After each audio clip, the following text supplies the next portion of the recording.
Praise lord. దేవునికి స్తోత్రం కలుగునుగాక. హల్లెలూయా. అందరూ బాగున్నారా? ఈ ఉదయకాల సమయంలో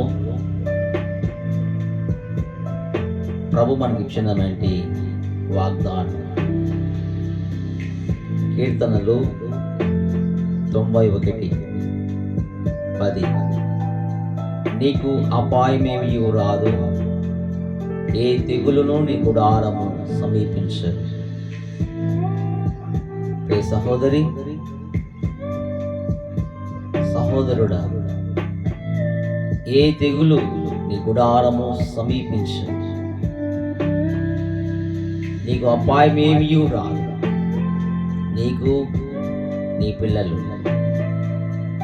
నీ భార్య, నీ భర్త, కుటుంబం సంతోషముతోనూ సమాధానముతోనూ నెమ్మదితోనూ మనశ్శాంతి కలిగి ఆయన సన్నిధిలో మీరు జీవిస్తారు. ఏ దానికి టెన్షన్ పడక దేవుని మీద భారం మోపి ప్రభు సన్నిధిలో ప్రార్థన చేయం. నీ భర్త విషయంలో బాధపడుతున్నావా? నీ పిల్లల విషయంలో బాధపడుతున్నావా? అనారోగ్యంతో బాధపడుతున్నావా? HIV-తో బాధపడుతున్నావా? కిడ్నీ ప్రాబ్లమ్స్తో బాధపడుతున్నావా? స్వస్థపరిచే దేవుడు ఆయనే.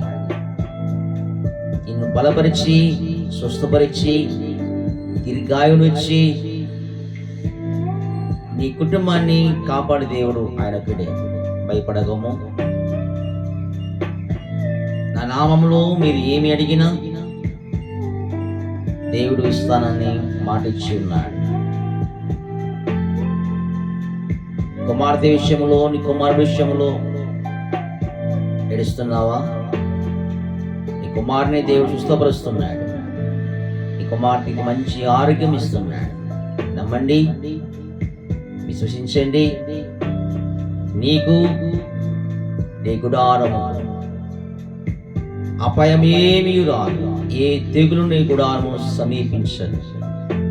ఆయన కాపుదల, ఆయన సన్నిధి, ఆయన భద్రత మీకు తోడుగా ఉంటుంది. నీ పిల్లలు స్కూల్కి వెళ్తున్నప్పుడు, మీరు ప్రయాణంలో వెళ్తున్నప్పుడు ఆయన సన్నిధి మీకు తోడుగా ఉంటుంది. ప్రతినిత్యము, ప్రతిరోజు మీరు ప్రార్థనతోనూ ఉదయమున లేచి ప్రార్థనతో మీరు స్టార్ట్ చేసుకుని, అలాగే రాత్రికాల సమయంలో ప్రార్థనతోనే ముగించుకొని దేవునికి మహిమకరంగా అలాగ మీరు నడుస్తూ ఉండాలి. నిత్యము ఆయన సన్నిధిలో మీరు గడపాలి. ఆయన సన్నిధిని మీరు అనుభవించాలి. అందుకే ప్రభు వాక్యం చేస్తా ఉంది, భయపడకుండా, బాధపడకుండా నీ చింత యావత్తు ఆయన మీద వేయము. ఆయన నీతో మాట్లాడుతున్నాడు. భయపడవద్దు, బాధపడవద్దు. నీకు, నీ కుటుంబానికి ఎలాంటి తెగులు రాకుండా, ఎలాంటి కీడు రాకోకుండా ఆయన కృప మీకు తోడుగా ఉంచాడు.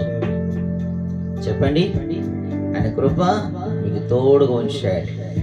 మీకు సంతోషము, సమాధానము, ఆరోగ్యం ఇచ్చాడు. నమ్మండి, చక్కగా ప్రార్థనలో ఉండండి, దేవునికి మహిమకరంగా బ్రతికండి. ప్రార్థిస్తున్నామా? స్తోత్రం తండ్రి, యేసు నామములో ప్రార్థిస్తున్నా. ఈ అపాయము నీకు సమీపించదంటూ, ఏ తెగులు నీ గుడారము సమీపించదంటూ మీరు మాట్లాడిన దేవుడవు గనుక నీ నామహిమార్థముగా నాయన ఈ ఉదయకాల సమయంలో తండ్రి ఈ విధంగా ప్రార్థించడానికి మాకు ఇచ్చినటువంటి కృపను బట్టి స్తుతిస్తున్నాం. నీ నామహిమార్థముగా నీ బిడ్డలందరినీ దీవించి ఆశ్రయించు. వారికి వారి కుటుంబాలకు సంతోషము, సమాధానం, ఆరోగ్యము, మనశ్శాంతి, కృప, క్షేమము దయచేయండి. వారికి వారి పిల్లలకు మీ కాపుదలు తొలగించండి. ఎంతమంది అయితే ప్రభువా అయా టెన్షన్తో ఉన్నారు, అనారోగ్యంతో బాధపడుతున్నారు, అప్పుల బాధతో బాధపడుతున్నారు, వారికి మంచి విడుదల యేసు నామములో కలుగునుగాక. తండ్రి మీ ప్రేమతో నింపండి, మీ దయతో నింపండి. ఎంతమంది అనారోగ్యంతో బాధపడుతున్నారు నాయన, అయా వారిని స్వస్థపరచండి. వారిని వారి పిల్లలను మంచి ఆరోగ్యముతో నింపి దీర్ఘాయును అనుగ్రహించి మీ నామమును కనపరచుకోమని యేసు నామములో ప్రార్థిస్తున్నాం తండ్రి. ఆమేన్. God bless you. యేసయ్య దీవించి ఆశీర్వదించును గాక. ఆమేన్.